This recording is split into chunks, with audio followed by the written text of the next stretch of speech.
Previously on My Mind and Me. If we're looking for some signs, I would say if you're mentally unhealthy and you've tried relaxation techniques, you've tried the self-care, you've tried stress management and it's not working, that would be a great time to get some professional help to help you get your mental health back.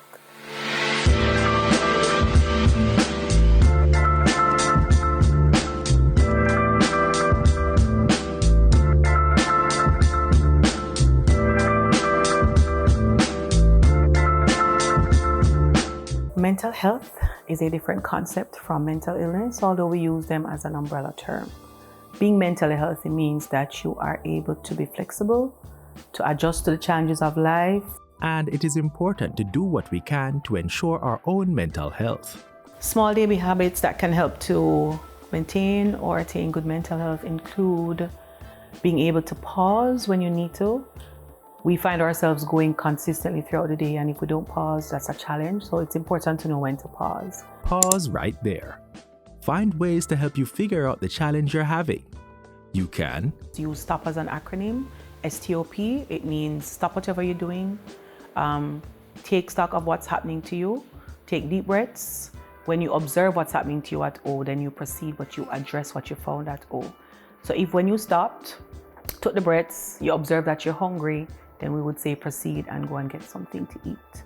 And deep breaths, for instance, help you in the pause.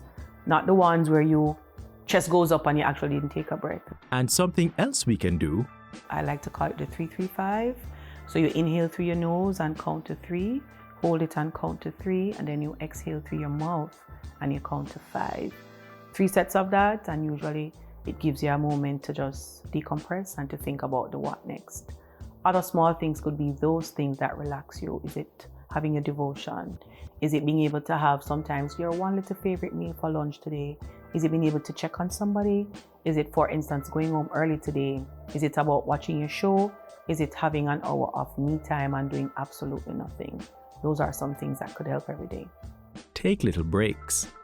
If you feel stressed, what you need to do is turn your phone off. Get away from social media. Things like that help you to manage your stress. Do you find yourself having, let's say, your heart racing? Then it means you probably need to do some deep breathing. Do you find yourself feeling very anxious? Sometimes, especially our students, when you have to go out for school. What are the things you can do in the moment that settles you and helps you to respond better? Because we can't get rid of the stress. So it's going to be about the management. So figure out how you respond and figure out a better way to respond until you are able to resolve the stressor or the anxiety. And try self-care. Mentally, there's absolutely no way to overemphasize that. Self-care, self-care, self-care. And don't let anybody fool you, it's not selfish. Do small things for yourself every day. Katie Reed says self-care is giving the world the best of you instead of what's left of you. So look at it from that perspective. You want to fill yourself up so that you're able to put back into what you need to put into.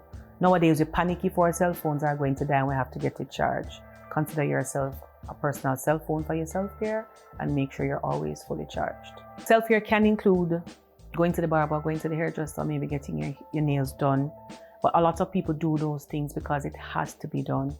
Don't make those things your only self-care things that you do. It needs just a little bit more than that. I would say to anybody who finds themselves being mentally unhealthy or perhaps experiencing what may look like a mental illness or someone they know, to get help. Nothing is wrong with trying on your own. So there's nothing that prevents you from recognizing what coping mechanisms you can use. Coping mechanisms are not one size fits all. So maybe what works for somebody won't work for you, and nothing prevents you from trying. So think about the things that you'd like to get done. Get a massage, go to the beach, have a nature walk, talk to somebody, journal, pray, have devotions. If those things aren't working, then I would encourage somebody to get professional help. They are trained, it's their job. They will figure out how to help you figure out what's the best way to move forward. There are mental health clinics in all our parishes. We have a suicide line and a mental health line at the Ministry of Health and Wellness. And they also have an email address. We have Family Life Ministries that offers counseling. We have Rise Life, and they offer specific help for suicide and substance abuse. We have the women's centers who have opened places for women who are being abused. And we have UNICEF has a WhatsApp number that helps adolescents up to young adults. And the last thing that we've had, somebody in Jamaica has created an app called Let's Talk About It.